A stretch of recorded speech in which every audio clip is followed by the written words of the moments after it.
Hey guys, this is Bo. We're back in the Sports Lounge, man. Listen, we had a little internet problem here, and a little motherboard problem. We've got it resolved, it looks like. Let's keep our fingers crossed. We're going to roll with this. Coach Zorbo, thank you for your patience, sir. Not a problem. I think the funny thing is life is always funny because there's always something that just happens at the worst possible time. That's right. That's why you got to, sometimes, just like in football, you got to call the audible. That's right, and roll with it. It's like the dice. You just got to get That's those right. and roll them out and say, okay, no snake eyes today.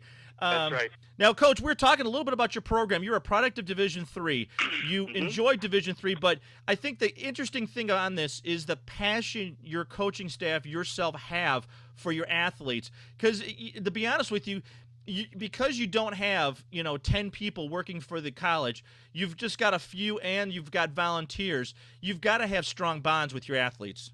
There's no question. I mean, it's a 24/7 job. I mean, you give your cell phone number to the kids on your team, and if there's ever a problem, you've got to be there.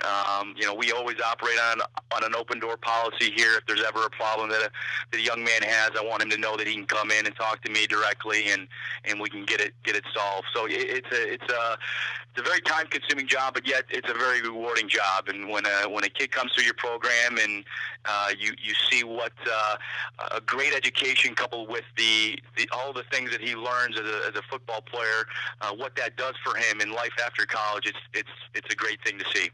The nice thing that I watch in football is that I work with one of the local high schools here, do some video work for them, and help them out with some questions. And I think the biggest thing that I enjoy out of it is that you have athletes that are just off the chart, probably professional caliber, but they are flat out knuckleheads because they don't understand the value of the book. They see the payday, but they don't see the work. And then you have athletes that develop into such phenoms, but they've got the book sense, and it sort of mirrors that if they got the book sense, they can figure out defenses, they can figure out stances, they can figure out how to perfect their application. In Division III, you get a chance to see that at a different level than Division I, because you can take chances on these young products as seniors. You can see that flower just explode. Oh, there's no question.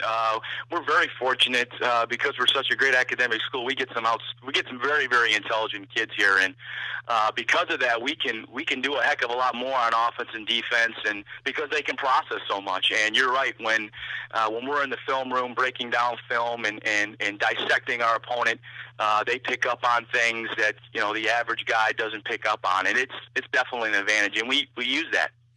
Absolutely, and it's you watch these talented kids, and they don't realize what they don't know, and you watch their grades plummet. No matter how much you tell them, just work on your books. You want to be 80% better than everybody else, get the books down first. And that carries over to college because you can see these phenomenal top 100 lists fall by the wayside after the first two seasons because college is such a jump, and you see that where they've got to balance a heavy academic requirement, and then they've got to put in 20 to 30 hours of football. It's a lot for these young kids to go as freshmen, and particularly if they don't have the discipline. That's absolutely right. I mean, it's a huge adjustment, no matter where you go. When you first get to college, and when you throw football in the mix, and all the time constraints that come along with being a football player, and then you couple that with being in an academic institution where it's going to be very rigorous academically, it's a lot to adjust to for a young man. And that's why we as coaches, we have to provide a great support system for our kids, make sure they're doing well in class. It's an